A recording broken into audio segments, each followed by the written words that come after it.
Good morning to all of you. आज के episode में हम माइग्रेन के बारे में चर्चा करने जा रहे हैं और जो ये समय जो है जिसमें बदलता हुआ लाइफस्टाइल और अनहेल्दी डाइट से जो है कई बीमारियों का जड़ माना जाता है और लोग काम के चक्कर में न समय से खा पाते हैं, न चैन से सो पाते हैं, साथ ही साथ जो है दिन रात जो है स्क्रीन पर अपना टाइम बिताते हैं। जैसे मोबाइल हो गया, लैपटॉप हो गया या टेलीविज़न। तो ये सब जो है, तो इसी में से जो है एक माइग्रेन का जो बीमारी है, जिसे अधकपारी के नाम से भी जाना जाता है। तो आइए जानते हैं डॉक्टर अरुण कुमार से कि ये माइग्रेन क्या है, माइग्रेन के लक्षण क्या है और इसका उपाय क्या है? तो इन्हीं सब बातों को जानने के लिए डॉक्टर अरुण कुमार के साथ चलते हैं और जानते हैं कि क्या है माइग्रेन। थैंक यू डॉक्टर चंदन।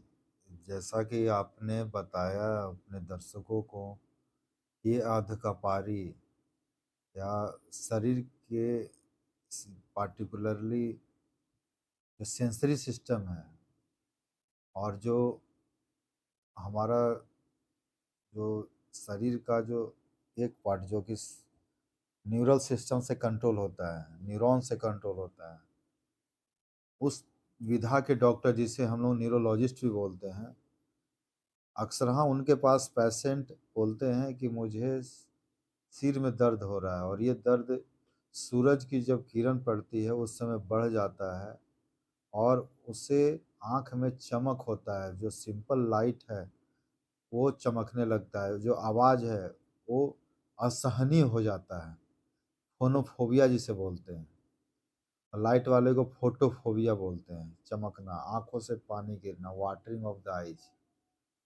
ये एक साइड में ज़्यादा होता है, इसलिए इसका नाम अधकपारी भी बोला गया है। या तो राइट में होगा या लेफ्ट में पार्ट को इन्वॉल्व करेगा। और इसमें ऑरा ऑरा के रूप में ये नौजिया भोमटी के रूप में प्रेजेंटेशन देता है। तो ये टॉपिक बहुत ही महत्वपूर्ण है और आजकल बहुत सारी दवाएं चल रही है। इसमें बहुत ही कॉमनली शुरू में ही मैं बोल देता हूँ, लोग कहते हैं कि कॉफ़ी पियो, तो इट इज़ ए डायलेटर। तो डायलेट करने से जो वास्कुलेचर है वो ब्रेन का जो सप्लाई हो बढ़ जाता है, तो पेशेंट को अच्छा लगता है। Coffee is better than tea for such type of the patient if they want to take the any sort of beverages. दूसरी बात, सुमाट्रिप्टन बहुत ही कॉमन मेडिसिन है अपार्ट फ्रॉम द एनाल्जेसिक, इसे लिया जाता है। Now coming to the step wise, इसके पीछे न्यूरोपैथोलॉजी क्या है, व्हाट इज़ द इटियोलॉजी। इसमें कॉमनली क्या होता है कि जो मेरे ब्लड वेसल्स हैं, जो सेरेब्रल पार्ट है, जो वहाँ की सप्लाई है, उसकी सप्लाई में बाधा पहुँचती है और ये किसी हाफ सेरेबेलम के हाफ पार्ट को इन्वॉल्व करता है, इसलिए वो हेडक का भी हिस्ट्री देता है। और ये हेडक ऑन एंड ऑफ 24 घंटा नहीं रहती है, आएगा जाएगा, इसलिए इसमें एमआरआई या सीटी स्कैन का बहुत बड़ा रोल है apart from the perfusion scanning, like the tensor imagination, that is also for TDI, DTI जो टर्मिनोलॉजी है, डिफ्यूज टेंसर इमेजिंग, DTI। वो पूरे न्यूरॉन के फाइबर को इमेजिन करता है स्कैनिंग करके और कहाँ पर पैथोलॉजी है वो बताता है। और आप जानते हैं कि फंक्शनल एमआरआई से हम बहुत सारा चीज़ पता कर सकते हैं। Now coming to how to treat और how to lower the pain, वो कौन सी दवाई हैं एनाल्जेसिक है जिसका इस्तेमाल करके हम लोग माइग्रेन को कम कर सकते हैं। इसमें सबसे महत्वपूर्ण है नॉन स्टेरॉयडल जो मेडिकेशन है। इसके बाद ट्रिप्टन, ट्रिप्टन ग्रुप की जो मेडिसिन है, रिजाट्रिप्टन या सुमाट्रिप्टन। उसके बाद कुछ जीन रिलेटेड, कैल्सिटोनिल रिलेटेड या इर्गोटामिन, डाइहाइड्रो इर्गोटामिन बहुत ही फेमस है, ये कॉम्बिनेशन में भी आता है। लेकिन डायहाइड्रोइर्गोटामिन वैसे पेशेंट को, वैसे मरीज को जिसमें कोमॉर्बिडिटी के रूप में कोरोनरी आर्टरी डिजीज है, कैड, या एक्यूट कोरोनरी सिंड्रोम, या जो पेशेंट के ब्लड प्रेशर के हैं, हाइपरटेंसिव है, किडनी या लिवर फेल्यूर है, उनमें ये ट्रीटमेंट को डायहाइड्रोइर्गोटामिन को अवॉइड करना चाहिए। उसके बाद है लैस्मीडिटॉन। लैस्मीडिटॉन एक तरीके का न्यूअर ड्रग है जो विदाउट ऑरा और विथ ऑरा में अगर पेशेंट आ रहा है उससे हेल्प करने के लिए उस तरह के हेडेक में हम लोग इसका यूज करते हैं।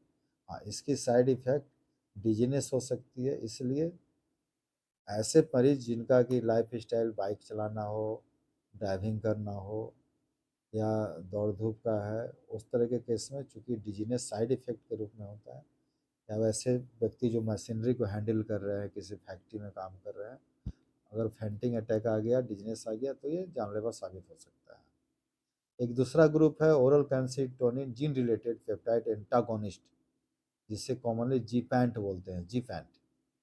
That gepant is also helpful and intranasal zavegepant is more got approval by the FDA and it is very helpful, nasal spray के रूप में आता है।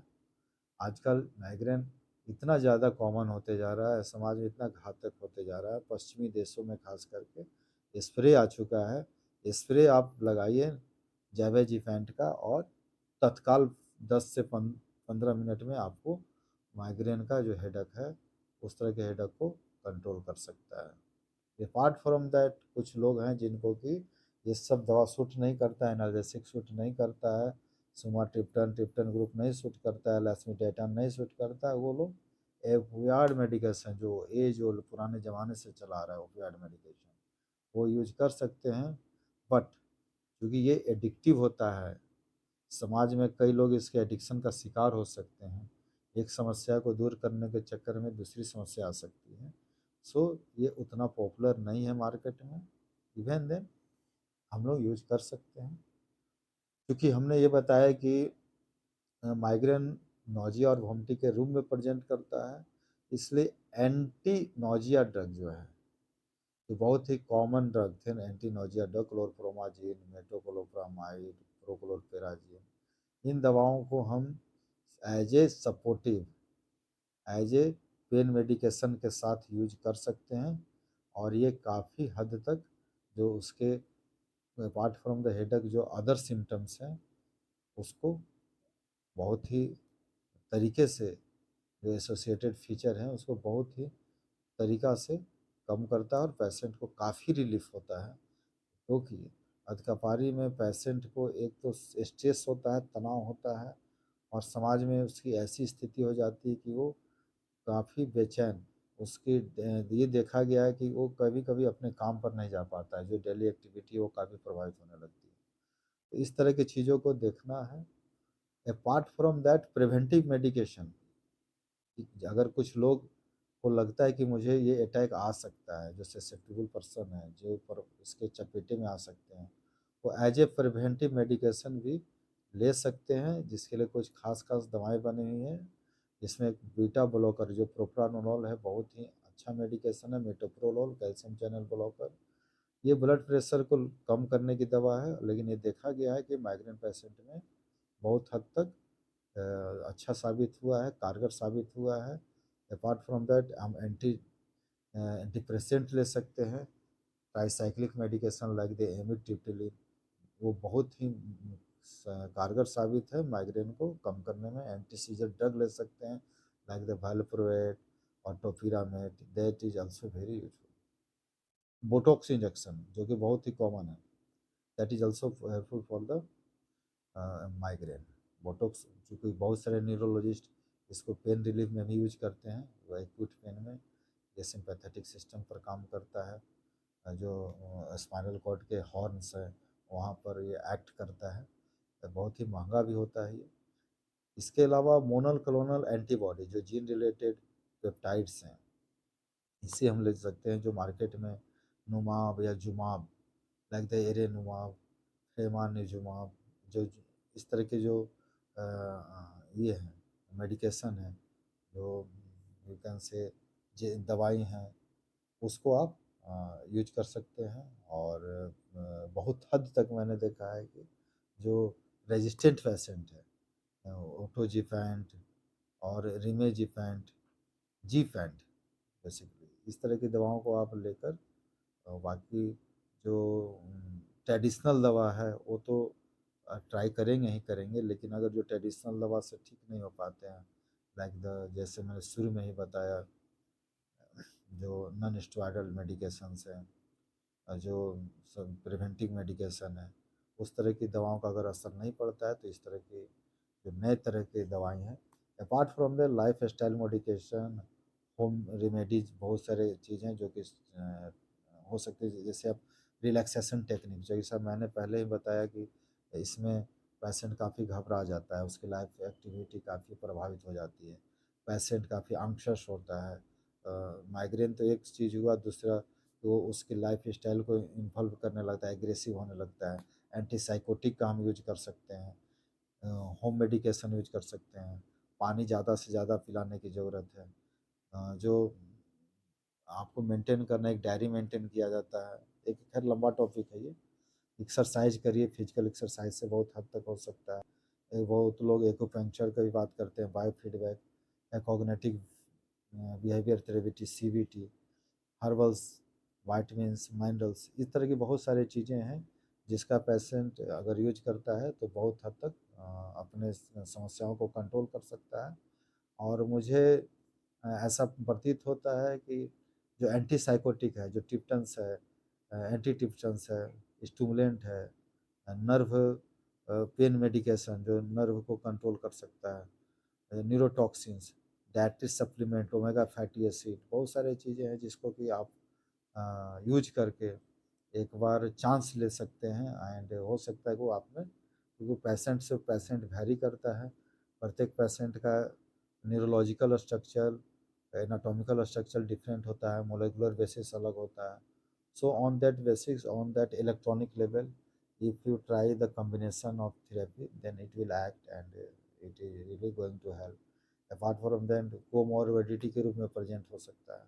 तो इस तरह की दवाओं को सिलेक्ट करके अगर आप जानते हैं तो एक दवा से, जैसे मैंने बताया कि अगर बीपी का ही पेशेंट है साथ में, तो उसमें कुछ मेडिकेशन ऐसे हैं जो कैल्शियम चैनल ब्लॉकर या एंटी हाइपरटेंसिव, जो कि पेशेंट को माइग्रेन को भी कंट्रोल करेंगे और बीपी को तो कंट्रोल करेंगे। तो एक ही दवा से आप दोनों तरीके का यूज कर सकते हैं। सो प्रॉपर हिस्ट्री लेनी ज़रूरी है, प्रॉपर पेशेंट का ताकि कब से स्टार्ट हुआ, कितने दिनों से है, सीवियरिटी कौन से, किस फैक्टर्स को एग्रावेट होता है, कैसे कम हो जाता है, उस पर तब उसके लाइफ स्टाइल को मॉडिफाई करा सकते हैं। पेशेंट की दिनचर्या क्या है, ऐसा तो नहीं है कि उसकी अपने किसी गलत एक्टिविटी के चलते माइग्रेन अटैक हो रहा है, उस तरह की एक्टिविटी को बंद करना होगा, कम करना होगा। अल्कोहलिक है तो अल्कोहल का एडिक्शन अगर लेवल पर है तो उसे कम करने की ज़रूरत है। चाय कॉफ़ी की आदत हद से ज़्यादा है, उसे मॉडिफाई करना होगा। देन वी कैन गो और intervene at particular site, and then we can assure the patient कि हाँ आप अब ऐसा कर सकते हैं, और तब पेशेंट को हम काफ़ी हद तक अपने मेडिकल नॉलेज से या अपने उस पेशेंट के ही नॉलेज से उसी को मॉडिफाई करके कॉग्निटिव बिहेवियर थेरेपी से और पेशेंट को काफ़ी हद तक सुविधा पहुंचा सकते हैं। ठीक है डॉक्टर चंदन? बहुत सारा पेशेंट का जो है ओपिनियन रहता है क्या कि जो ये माइग्रेन है, तो इसका जो ऑरा जब उठेगा, जैसे कि इसका जब सिम्पटम्स आएगा तभी दवाई चलेगा या फिर वो दवाई कंटिन्यूअस चलेगा? ये एक सवाल है जो कि मैक्सिमम पेशेंट के द्वारा जो है पूछा जाता है। थैंक यू डॉक्टर, बहुत ही अच्छा क्वेश्चन आपने पूछा है कि ये जो मेडिकेशंस है माइग्रेन्स की, और अगर पेशेंट इज नॉर्मल नाउ, उसके सिम्टम्स कंट्रोल हो चुके हैं, उससे अटैक नहीं आ रहा है। नाउ कमिंग टू द, एक मैं जनरल बात बोलना चाहता हूँ जो कि प्रत्येक डिजीज में ही लागू होता है, कि पेशेंट क्योर हो चुका है, patient is cure symptomatically, but ये this is a subjective finding. Patient subjectively बोला कि मैं ठीक हूँ, अच्छा हूँ, बट जो भी डिजीज जो कि न्यूरोबायोलॉजी लेवल पर है, मोलिकुलर लेवल पर है, जहाँ की इलेक्ट्रॉनिक लेवल पर काम हो रहा है, क्योंकि आप जानते हैं कि मेडिसिन, आपने बोला मेडिसिन, तो व्हाट इज मेडिसिन? मेडिसिन एक केमिकल स्ट्रक्चर है, वो first pass metabolism, second pass metabolism के द्वारा जाकर एक्ट करता है। उस मेडिसिन को आप लेते हैं तो टारगेट साइट पर जाने के लिए वो डायरेक्ट वैसे तो जाता नहीं है, जो आप ले रहे हैं और जो पहुँच रहा है साइट पर, दैट इज़ डिफरेंट। नाउ जब उस लेवल पर काम हो रही है,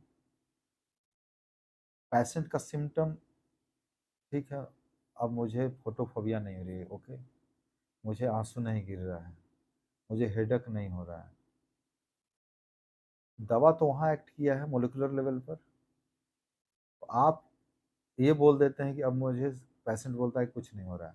लेकिन सब्जेक्टिवली कुछ नहीं हो रहा है, लेकिन मॉलिक्यूलर लेवल पर अभी भी बहुत सारी चेंजेज़ हैं, जो कि ठीक होना बाकी है। इसलिए कई बार पेशेंट 15 दिन में ठीक हो गया तो उसको हम लोग कहते हैं कि नहीं, और तुम 15 या 20 दिन दवा खा लो, क्योंकि वहाँ ठीक करना है, साइट को ठीक करना है, नहीं तो फिर रिकरेंस हो जाएगा। इसीलिए रिकरेंस होता है, बहुत सारी बीमारियों में रिकरेंस ही होता है। लोग कहते हैं कि नहीं ठीक हो गए, और वो रिकरेंस ऐसा होता है कि बाद में रेजिस्टेंसी होने लगती है, उसी मेडिसिन से पेशेंट को ठीक नहीं हो पाता है और रेजिस्टेंट होता है। Are you getting my point? I think तो ये एक जनरल बात मैं बोल रहा हूँ, ये केवल माइग्रेन की मैं बात नहीं कर रहा हूँ। हाँ, अब पार्टिकुलरली चूँकि माइग्रेन एक न्यूरोलॉजिकल डिसऑर्डर है जो साबित हो चुका है, तो इसमें आपको और भी एहतियात बरतने की ज़रूरत है कि न्यूरॉन को एडॉप्ट होने में, अपने पूर्ववत स्थिति में आने में वक्त लगता है। वो फेनोमेना काफ़ी वोल्टेज और मोलिकुलर लेवल और इलेक्ट्रॉनिक लेवल पर बात हो रही है, जो कि डिपोलराइजेशन और रिपोलराइजेशन फेनोमेना से प्रभावित है। आंसू गिरना, प्रकाश का चमकना, ध्वनि का प्रतिद्वंदित होना, फोनोफोबिया होना, ये सब अ, इसमें फिजिक्स केमिस्ट्री घुसी हुई है। इस चीज़ों को, कंडीशन को अपने पूर्ववत स्थिति में आने में वक्त लगता है। इसलिए मैं कहूँगा कि ये फिजिशियन के माध्यम से ही उसे कम कराना चाहिए। वो बोलते हैं तो टैपर करके डोज कम करेंगे, अगर 3 टैबलेट ले रहे थे तो 2 टैबलेट करेंगे, फिर 2 में भी डेढ़ कर देंगे, हाफ एंड 1, फिर वो हाफ हाफ करेंगे, फिर हाफ करेंगे, और ऐसे छोड़ने की बात होगी। और उसके बाद जो उनके एग्रावेटिंग फैक्टर्स, जो शुरू में ही मैंने बताया, उस तरह के अगर फैक्टर्स हैं, स्ट्रेसर हैं, अगर उसके लाइफ स्टाइल की वजह से वो बीमारी थी, तो उसको भी ख़त्म करना होगा। अगर तनाव की वजह से माइग्रेन हो रहा था, जो फिजियोलॉजी थी, उस तरह को भी ख़त्म करना। ये नहीं कि दवा को ख़त्म कर दिए, ब्लॉक कर दिए, और फिर उसी माहौल में चले गए, फिर उसी पर्सनालिटी में चले गए, तो फिर से वो तनाव और वो सेंस करते करते करते करते फिर आपको अटैक आने लगेगा। तो ये बहुत ही ज़रूरी है। इसीलिए फिल्मों में आप देखते थे, बड़े बड़े सीरियल में, कि डॉक्टर्स या फिजिशियन सलाह देते हैं कि we should visit the hill station, और आप एक अच्छे वातावरण में जाइए, वहाँ ये ठीक हो सकता है। तो डॉक्टर चंदन, ये कभी भी अपने से बंद करने की ज़रूरत नहीं है। मेंटेनेंस डोज लेना होता है for the proper management of the any particular disease, और माइग्रेन भी उन्हीं में से एक है। इसे सिंपल नहीं लेना है, नहीं तो ये बहुत ही जानलेवा साबित हो सकता है। बहुत ही शानदार जवाब आपका दर्शकों के लिए और जो माइग्रेन से ग्रसित लोग हैं उनको आपने दिया। तो एक और सवाल में जो है माइग्रेन वाले मरीज़ जो फँसे रहते हैं, जैसे कि आपने बताया कि जो एक्यूटली तो दवाई से, लेकिन जो क्रोनिक स्टेज में जो जिनका माइग्रेन है, काफ़ी दिनों से पुराना माइग्रेन है, उसमें जैसे कि आप इंजेक्शन का बात कही कि न्यूरोटॉक्सिक इंजेक्शन जो है, जो बोटॉक्स इंजेक्शन बोटुलिज़्म वाला, तो इसका क्या ड्यूरेशन होता है, इसका क्या डोज़ है, वो दर्शक और जो माइग्रेन से ग्रसित लोग हैं, वो जानना चाहेंगे।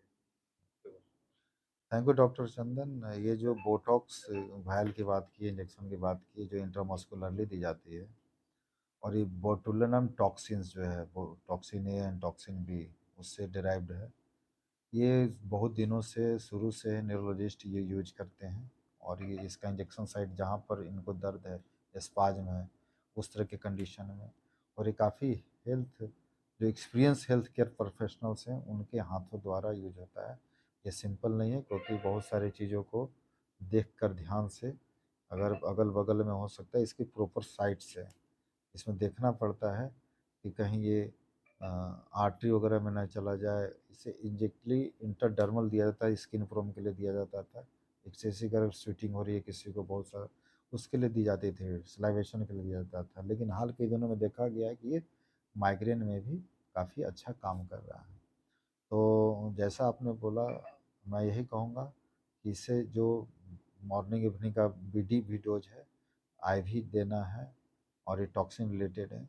जब आपको अदर मेडिकेशंस नहीं काम कर रहा हो और वो बहुत ही क्रोनिक मामला हो जाए, सीवियर अटैक आने लगे, उस तरह के केस में इंजेक्शन का सहारा लिया जाता है। और इसके लिए ज़्यादातर 40-50 के बाद जो एज ग्रुप्स हैं, उसमें मैंने देखा है कि तो सीनियर न्यूरो जो बड़े बड़े जो टर्शरी सेंटर्स हैं, जैसे एम्स हुआ, निम्हांस हुआ, सिम्सी वेल्लोर जैसे बड़े बड़े सेंटर्स है, वहाँ पर इस तरह की चीज़ों को, हेडक्स को, क्योंकि उसके पहले बहुत सारे टेस्ट की जाती है, साइट का लोकेशन होता है, कंफर्म किया जाता है कि ये इट इज़ इंडिकेटेड और not. So it is not a simple things. इस तरह के हाथों में इस तरह के डायग्नोसिस के बाद आप इसका सहारा ले सकते हैं। अदरवाइज आप जो ओरल मेडिकेशंस जो है बहुत सारे, उसको ट्राई करते हैं। ठीक है, थैंक यू।